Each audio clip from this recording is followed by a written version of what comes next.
بسم اللہ الرحمن الرحیم۔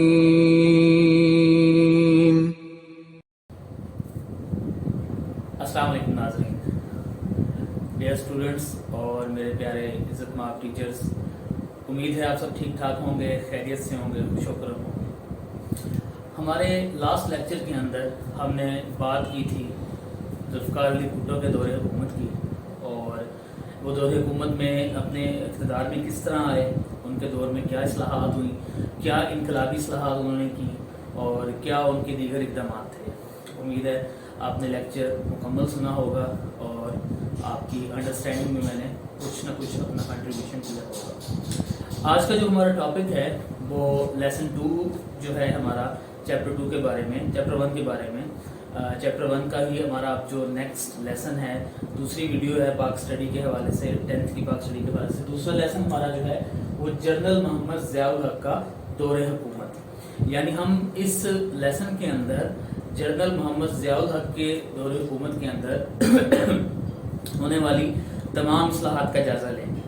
سب سے پہلے تو آپ نے یہ ذہن میں رکھنا ہے کہ جنرل محمد ضیاء الحق کا دور حکومت کتنے وقت پر، کتنے سالوں پر مشتمل تھا۔ تو یہ پیریڈ میں نے یہاں پہ لکھ دیا ہے، یہ 1977 سے 88 کے دوران جو ہے وہ ان کا یہ ٹائم مشتمل ہے، جس دوران جو یہ ہے حکومت میں رہے۔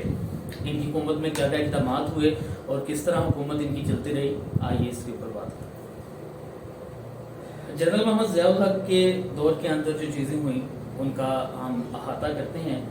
یہ آپ کی 10th کی پاک اسٹڈی کا بک چیپٹر نمبر 1 کا پیج نمبر 4 جو ہے وہ میرے سامنے ہے۔ میں یہاں سے ساتھ ساتھ ریڈ کرتا ہوں اور کوشش کرتا ہوں کہ میں آپ کو سمجھا سکوں۔ ذوالفقار علی بھٹو نے قبل از وقت انتخابات کرانے کا اعلان کیا اور مارچ 1977 میں انتخابات منعقد کروائے۔ یہ ذہن میں رکھیں کہ ذوالفقار علی بھٹو کو ملک کا جو باغ دوڑ ہے وہ 71 میں یحییٰ خان نے سونپی۔ 77 تک جو ہے وہی ملک کے جو ہے وہ اقتدار میں رہے، اور 77 میں انہوں نے اعلان کیا کہ اب ملک میں انتخابات کروائے جائیں۔ پاکستان پیپلز پارٹی کا مقابلہ کرنے کے لیے حزب اختلاف کی 9 جماعتوں نے متحد ہو کے پاکستان قومی اتحاد تشکیل دیا، جس کو انہوں نے PNA لکھا ہے۔ یعنی ایک طرف جو ہے وہ پیپلز پارٹی ہے ذوالفقار علی بھٹو کی، اور ایک طرف اپوزیشن کی 9 جماعتیں جو ہیں وہ مل کر مقابلہ کریں گی پیپلز پارٹی کا۔ ان انتخابات میں پاکستان پیپلز پارٹی کو کامیابی حاصل ہوئی، مگر پاکستان قومی اتحاد نے پاکستان پیپلز پارٹی پہ دھاندلی کا الزام لگا کر احتجاجی تحریک شروع کر دی۔ یہ پرانا المیہ ہے ہمارا دھاندلی کا، آپ بھی اب تک سنتے ہوں گے، لیکن یہ بڑے عرصے سے یہ چیزیں جو ہیں پاکستانی پولیٹکس میں شامل ہیں۔ ذوالفقار علی بھٹو اور پاکستان قومی اتحاد کے درمیان مسئلے کے حل کے لیے مذاکرات شروع ہوئے۔ ابھی یہ مذاکرات جاری ہی تھے کہ جنرل محمد ضیاء الحق نے مارشل لا نافذ کر دیا۔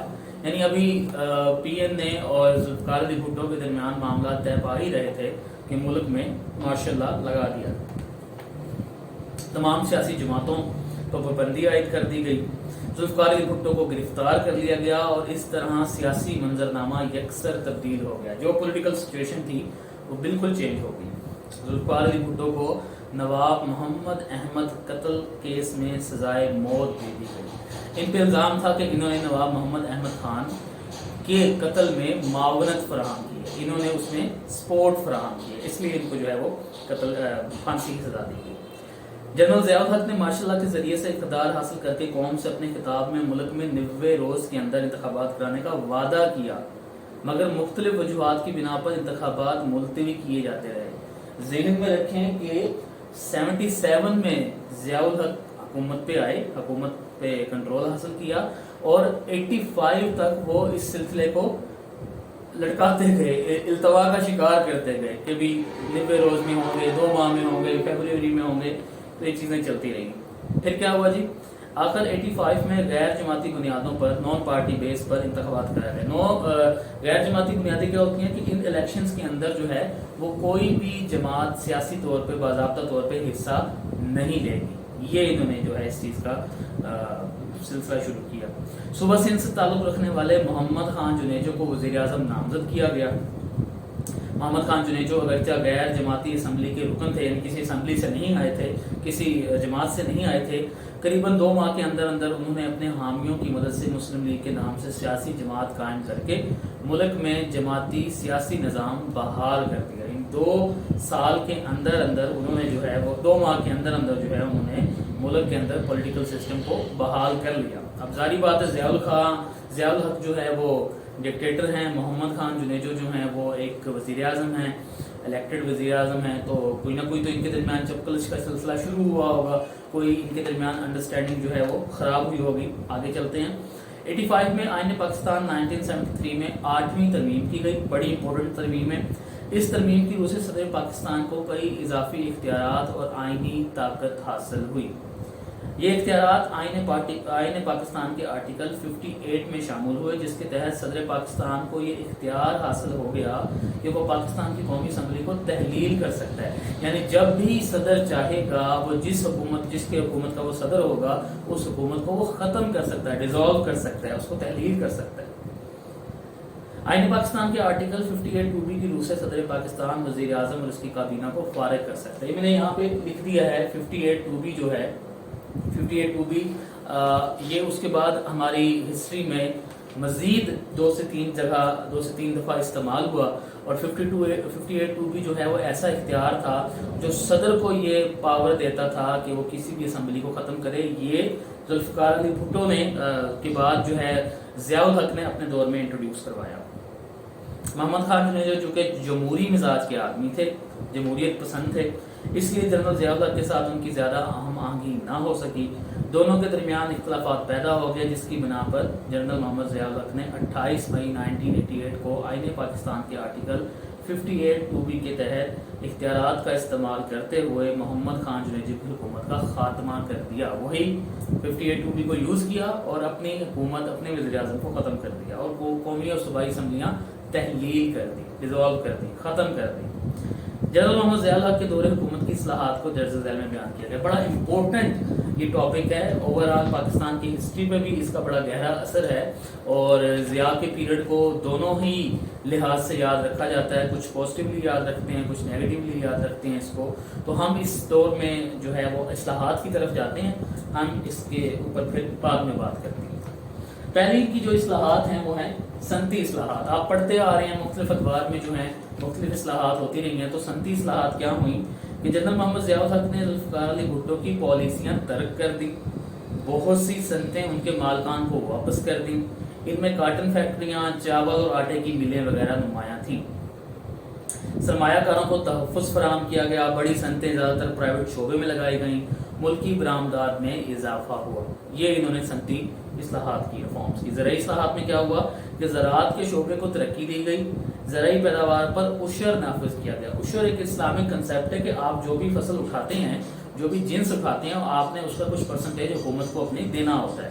اب اس کی عشر کی شرح، اس کو رائٹ ڈاؤن کر لیں، نوٹ کر لیں۔ میں نے جیسے پہلے بھی عرض کی تھی کہ آپ اپنے پاس پینسل وغیرہ رکھیں اور جو چیزیں امپورٹنٹ ہوں ان کو نشان لگاتے جائیں۔ تو عشر کی شرح بارانی علاقوں میں جہاں بارش سے کھیت سیراب کیے جاتے ہیں وہاں 10%، جبکہ نہری علاقوں میں 5% رکھا گیا۔ عشر دیں گے وہ ذمہ دار جن کی ایسی زمینیں ہیں۔ تعلیمی اصلاحات ہیں، یہ بہت امپورٹنٹ ہے، یہاں سے MCQs میں کوئی نہ کوئی بن سکتا ہے۔ اسلامیات اور مطالعہ پاکستان کے مضامین کو گریجویشن تک لازمی قرار دیا۔ خواتین کے لیے الگ یونیورسٹی کے قیام کے لیے اقدامات کیے گئے۔ اسلامی نظریاتی کونسل کی تشکیل نو کی گئی۔ اسلامی نظریاتی کونسل جو اسلامی قوانین کو پرکھتی ہے، جانچتی ہے اور یہ فیصلہ کرتی ہے یہ قوانین فقہ اور اسلام کے اور حدیث کے مطابق ہے، اس کو دوبارہ اس میں ریفارمز کی گئی، اس کو بہتر بنایا گیا۔ اور یہ ذہن میں رکھیے گا کہ اسلامیات اور مطالعہ پاکستان کی تعلیم ضیاء الحق کے دور میں گریجویشن تک لازمی قرار دی گئی۔ اخبارات، ریڈیو، ٹیلی ویژن پر اسلامی شعار کی ترویج کا کام کیا گیا۔ شعار یہ جمع ہے شاعر کا، شعار جو ہے وہ شاعر مطلب طریقہ، اس کی جمع شعار، طریقہ کار، اسلامی طریقہ کار کی جو ہے وہ کاوش کی گئی۔ غلطیوں سے پاک قرآن مجید کی طباعت کا بندوبست کیا گیا۔ خدا نہ خواستہ یہ نہ سمجھے اگر قرآن مجید غلط تھا، مطلب جہاں جہاں کچھ اس میں ایررز تھے، کچھ غلطیاں تھیں، کچھ زیر زبر پیش مد جد کا کوئی ایسا فرق تھا، تو علماء کرام کے ساتھ بیٹھ کے اس کو صحیح کیا گیا۔ ملک میں خواندگی کی شرح میں اضافے کے لیے تعلیمی ترقی اور تعلیم بالغاں کے پروگرام شروع ہوئے. تعلیم بالغاں یعنی بڑے لوگوں کی تعلیم جو بچپن میں کسی وجہ سے پڑھ نہیں پاتے, وہ سب یعنی جو ہے تعلیمی اصلاحات کے اندر یہ چیزیں شروع کی ہیں. یہ یاد رکھنی ہے, آپ نے ذہن میں رکھنی ہے. اس کے بعد ہے معاشی اصلاحات. معاشی پہلے بتا چکا ہوں, اکنامک ریفارمز, روپے پیسے سے, روزگار سے ریلیٹڈ. 1980 سے زکوٰۃ کا نظام سرکاری سطح پر نافذ کیا گیا, یعنی حکومت انوالو ہوگی اب زکوٰۃ کو کلیکٹ کرنے میں. یکم رمضان المبارک کو بینک کے مسلمان کھاتے داروں کے اکاؤنٹ سے 2.5% سالانہ کے حساب سے زکوٰۃ کاٹی جانے لگی. یعنی جن جن مسلمان کھاتے داروں کے بینک میں پیسے پڑے تھے, ہر یکم رمضان کو جتنے بھی پیسے ہوتے تھے اس پہ 2.5% کے لحاظ سے پیسے ڈیڈکٹ کر لیے جاتے تھے, زکوٰۃ کی مد میں نکال لیے جاتے تھے. سود سے پاک بینکاری کا نظام قائم کیا گیا. تمام بینکوں میں نفع نقصان میں شراکت کی بنیاد پر اکاؤنٹ کھولے گئے. معاشرتی اصلاحات میں نے اس کے ساتھ یہاں مینشن کر دی ہے. معاشرتی اصلاحات کیا ہیں؟ 1977 سے 88 کے دوران میں جنرل ضیاء الحق نے پاکستان میں اسلامی معاشرے کے قیام کے لیے متعدد اقدامات کیے. قرارداد مقاصد جو کہ قبل ازیں 1956 اور 62 کے دساتیر کے دباچوں کا حصہ تھی, اس کے سٹارٹنگ کے حصہ تھی, اسے باقاعدہ طور پر دستور کا حصہ بنایا. لیاقت علی خان نے پیش کی تھی 1949 میں. اس کو 56 کے آئین میں بھی رکھا گیا تھا, 62 کے آئین میں بھی اس کو ہم نے اپنا تصور رکھا تھا کہ ہم اس سے ہی اپنا دستور بنائیں گے. تو ضیاء الحق نے بھی اسی کو آئین کا حصہ بنائے رکھا, قرارداد مقاصد کو. اچھا جی, اس کے بعد ملک میں شرعی عدالتیں قائم کی گئی جو شریعت کے مطابق فیصلے کرتی تھی, اسلامی سزائیں دیتی تھی. غیر اسلامی قوانین کو تیزی سے اسلامی قوانین سے بدلنے کا عمل شروع کیا گیا. جو غیر اسلامی تھے, غیر شرعی تھے, ان کو ختم کیا گیا, ان کی جگہ اسلامی قوانین کو نافذ کیا گیا. شراب نوشی, چوری اور دیگر جرائم کے خاتمے کے لیے اسلامی سزائیں نافذ کی گئیں. منشیات کے خاتمے کے لیے صدارتی احکامات جاری کیے گئے. ملک میں نماز کے نظام کو باقاعدہ بنانے کے لیے متعدد اقدامات کیے گئے. الغرض ملک میں اسلامی ماحول کے قیام کے لیے ہر ممکن کوشش کی گئی. اس کے بعد ہم آتے ہیں اپنی آئینی اصلاحات کے اوپر. اس میں کچھ ترامیم ہوئی ہیں, وہ اپنے ذہن میں رکھنی ہے. اور سب سے پہلی اور سب سے اہم جو ان کی ترمیم ہے وہ 8ویں ترمیم ہے, وہ مائنڈ میں آپ نے رکھنی ہے. 8ویں آئینی ترمیم کے تحت آئندہ سے صدر مملکت کا انتخاب پارلیمنٹ کے دونوں ایوانوں اور 4 صوبائی اسمبلیوں پر مشتمل انتخابی ادارہ کرے گا. یعنی پارلیمنٹ کے دونوں ایوان, قومی اسمبلی اور سینٹ, اور جتنے بھی صوبوں کی اسمبلیاں ہوتی ہیں, یہ سب مل کر ان کا ایک ادارہ بنایا گیا. اس کا نام انہوں نے الیکٹورل کالج رکھا ہوا ہے, انتخابی ادارہ. وہ مل کے صدر کا انتخاب کرے گا. ٹھیک ہے. اور وزیر اعظم کا انتخاب کا آپ کو شاید طریقہ پتہ ہی ہے کہ قومی اسمبلی میں جس کے پاس میجورٹی ہوتی ہے, 342 ٹوٹل سیٹس ہیں قومی اسمبلی کی, ہمارے جو MNAs ہوتی ہیں اس میں سے اکثریت جس پارٹی کی ہوتی ہے یا اکثریت مل کر اپنا ایک وزیر اعظم بناتی ہے اور وہ حکومت بناتے ہیں اور کابینہ بنتی ہے. ترمیم کے بعد صدر مملکت کو غیر معمولی اختیارات حاصل ہو گئے. وزیر اعظم کی حیثیت ثانوی ہو گئی. وزیر اعظم کی حیثیت وہ والی نہ ہوئی جو ہونی چاہیے تھی. سارا اختیارات صدر کے پاس ضیاء کے دور میں, ابھی ایسا نہیں ہے. سینٹ کے اراکین کی مدت 6 سال مقرر کی گئی. سینیٹرز جو ہوتے ہیں جو صوبے سلیکٹ کر کے بھیجتے ہیں مختلف پارٹیز کے لوگوں کو, ان کی جو میعاد ہے وہ 6 سال کی گئی. 9ویں ترمیم میں آئین کے آرٹیکل 2 میں ان الفاظ کا اضافہ کیا گیا کہ اسلامی احکامات جو قرآن و سنت سے ماخوذ ہوں گے, اس سے نکالے ہوئے ہوں گے, اعلیٰ ترین قانون اور رہنمائی کا منبع ہوں گے, وہی ہمارا ذریعہ ہوں گے قانون بنانے کا. 10ویں ترمیم ہے کہ 10ویں آئینی ترمیم کی روح سے قومی اسمبلی اور سینٹ کے لیے ورکنگ کے کم از کم 130 دن مقرر کیے گئے. یعنی 130 دن تو یہ اسمبلیاں کام لازمی کریں گی. اس کے بعد اینڈ میں آ رہا ہے ان کی انتظامی اصلاحات, ایڈمنسٹریٹو ریفارمز. 1979 میں, اور بڑی امپورٹنٹ ہے یہ آپ نے ذہن میں رکھنی ہے. 1979 میں روسی افواج افغانستان میں داخل ہوئی. جنرل محمد ضیاء الحق نے بڑے اعتماد اور حوصلے کے ساتھ 2 ٹوک پالیسی اپنائی اور روسی افواج کی مداخلت کے خلاف ڈٹ کھڑے ہوئے. کیوں ڈٹ کھڑے ہوئے؟ روس تو افغانستان میں آیا نا, تو ہم کیوں ڈٹ کھڑے ہوئے, یہ کوشچن ہے. بتاتا ہوں اس کا جواب. افغانستان کے عوام روس کے حملے کے خلاف اٹھ کھڑے ہوئے اور مزاحمت شروع کر دی. حکومت پاکستان کی اخلاقی مدد کے سبب افغان مجاہدین کے حوصلے بلند ہوئے. مجاہدین نے ہر محاذ پہ روسی افواج کو عبرتناک شکست دی. 86 تک روس بالکل مایوس ہو گیا. جب اسے اپنی شکست صاف نظر آنے لگی تو مذاکرات کی میز پر آ گیا. چنانچہ جنگ بندی کے لیے اپریل 1988 میں امریکہ اور روس کے درمیان جنیوا سوئٹزرلینڈ کے شہر میں ایک معاہدہ طے پایا. پاکستان بھی اس معاہدے کا حصہ تھا. روس نے اپنی شکست تسلیم کر لی. اس نے وعدے کے مطابق 15 فروری 1989 کو اپنی فوجیں افغانستان سے واپس بلا لی. میں نے ایک کوشچن پوچھا کہ ہم نے اس جنگ میں انوالومنٹ کیوں کی؟ ہم نے اس جنگ میں انوالومنٹ اس لیے کی کہ ہم ڈائریکٹڈ تھے امریکہ کی طرف سے. امریکہ نے ہمیں ہدایت نامہ جاری کیا تھا کہ چلیں جی آپ افغانستان جائیں اور روس کو وہاں پہ قبضہ کرنے سے روکے، میں آپ کو سپورٹ دیتا ہوں. تو امریکہ نے ہمیں سپورٹ کیا، ہم نے مجاہدین کو سپورٹ کیا، مجاہدین نے روس کو ہرایا اور وہاں سے نکالا. اس کے بعد جو پاکستان کے ساتھ ہوا، آپ اگر مزید اس پہ ڈیٹیل دیکھنا چاہیں تو گوگل وغیرہ یا ڈاکومنٹریز لاکھوں پڑھی ہیں کہ لاکھوں کی تعداد میں مجاہدین افغانستان سے جو ہیں وہ مہاجرین واپس آئے پاکستان میں منتقل ہوئے کوئٹہ اور پشاور کے ذریعے، اور پاکستان نے ان کا بوجھ برداشت کیا بڑا عرصہ. افغانستان کے خراب حالات کی وجہ سے لاکھوں افغان مہاجرین ہجرت کر کے پاکستان چلے گئے. پاکستان میں افغان مہاجرین کے سینکڑوں کیمپ قائم کیے گئے. دونوں ممالک کے عوام کے درمیان تعلقات مضبوط ہوئے. کامیاب افغان پالیسی کی وجہ سے پاکستان کو عالمی سطح پر بہت پذیرائی ملی. جمہوری ریاستوں کے ساتھ پاکستان کے تعلقات مزید مستحکم ہوئے. پاک افغان سفارتی تعلقات میں نمایاں بہتری آئی. افغانستان پر روسی تسلط اور مظالم کی مذمت کرنے پر پاکستان کو دنیا بھر میں خصوصی مقام حاصل ہوا. افغان مسئلے پر جنرل محمد ضیاء الحق کی خدمات کو عالمی سطح پر سراہا گیا. انہوں نے اسلامی سربراہی کانفرنس اور مسلم امہ کے اتحاد سے متعلق سرگرمیوں میں بھرپور شرکت کی. اسلامی کانفرنس کے نمائندے کی حیثیت سے اقوام متحدہ کے جنرل اسمبلی سے خطاب کیا. تو یہ جی ہمارا جنرل ضیاء الحق کا 11 سال کا دور اقتدار تھا 1977 سے 1988 میں. اس کے بعد ان کی شہادت کے بارے میں نہیں لکھا. اختیارے کے حادثے میں جو ہے وہ 88 کے اندر ہی ضیاء الحق جو ہیں وہ ایک امریکن ایمبیسڈر کے ساتھ بہاولپور کے قریب جو ہے وہ شہید ہو گئے. اس کے اوپر بھی کانسپریسیز ہیں کہ آم کی پیٹیاں کچھ تھیں جو جہاز میں رکھی گئی تھیں جن میں بم نصب تھا یا موجود تھا، اور وہ وہاں پہ بلاسٹ ہوا جس کے نتیجے میں وہ جو ہے جنرل ضیاء الحق وہ شہادت پا گئے، اور ان کے ساتھ جو ان کے گیسٹ تھے وہ بھی ساتھ شہید ہو گئے. یہ ہمارا دوسرا لیسن تھا چیپٹر 1 کا پاکستان سٹڈیز کا 10th کلاس کے لیے.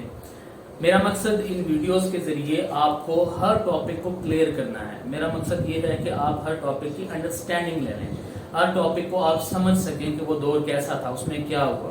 ٹھیک ہے، آپ بکس سے بھی پڑھ سکتے ہیں، آپ کے پاس ای بکس بھی ہوتی ہیں. آپ جہاں جہاں اپنے اسکولوں میں کالجوں میں ویسے کہہ رہا ہوں، جہاں جہاں اپنے اسکولوں میں اپنے عظیم اساتذہ سے علم کی اس شمع کو اور اس شمع سے تھوڑی سی روشنی کو حاصل کر رہے ہیں، وہ قابل تحسین ہے. میری یہ کوشش ہے کہ میں بھی مجھے محسوس ہو رہا تھا کہ یہ بک ابھی نیو آئی ہے اور اس سلسلے میں کوئی ڈیٹا ایسا نہیں پڑا، تو وہ بچے جو اسکول نہیں جا پا رہے یا جو بچے جو ہیں وہ کسی وجہ سے بیمار ہو جاتے ہیں، ان کا سلیبس آگے نکل جاتا ہے اور وہ اس کو سمجھ نہیں پاتے، تو ان کے لیے ایک پلیٹ فارم فراہم کیا جائے. آپ سے اجازت لینے سے پہلے تھوڑا سا میں ایک اور چیز بتا دوں کہ ہر ویڈیو کے اینڈ میں ڈسکرپشن میں اپنا ای میل آئی ڈی میں لازمی دیتا ہوں. آپ اس ای میل آئی ڈی پہ مجھے میل کریں. میں آپ کو جو ٹاپک پڑھایا ہوگا اس کے حوالے سے نوٹس پرووائڈ کروں گا جو آپ کو بڑا ہیلپ فل رہیں گے تیاری کے سلسلے میں. فار ایگزامپل جیسے آپ نے یہ لیسن ابھی اٹینڈ کیا اور اس کے بعد آپ کو اس کی تیاری کرنی ہے، آپ کو اس کی بورڈ کے پیٹرن کے حوالے سے تیاری کو میں کچھ مدد حاصل کرنی ہے، آپ مجھے میل کریں. میں آپ کو ریٹرن میں PDF کی ایک فائل اس ٹاپک کی دوں گا.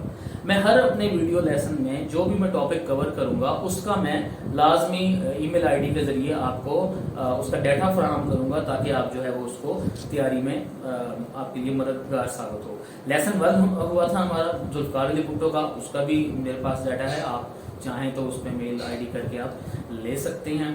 آپ کے کوسچنس کو، آپ کے سوالات کو، آپ کی پذیرائی کو اور اس سیشن کو مزید امپروو کرنے کے لیے کیا کوشش کی جائے، ان سب چیزوں کو میں اپریشیٹ کروں گا، ان کو ویلکم کروں گا. آپ کمنٹ کریں اس چیز کو، آپ جو ہے وہ یہ سمجھیں کہ آپ مجھے اگر مشورہ دیں گے تو میں اس میں امپروومنٹ لاؤں گا.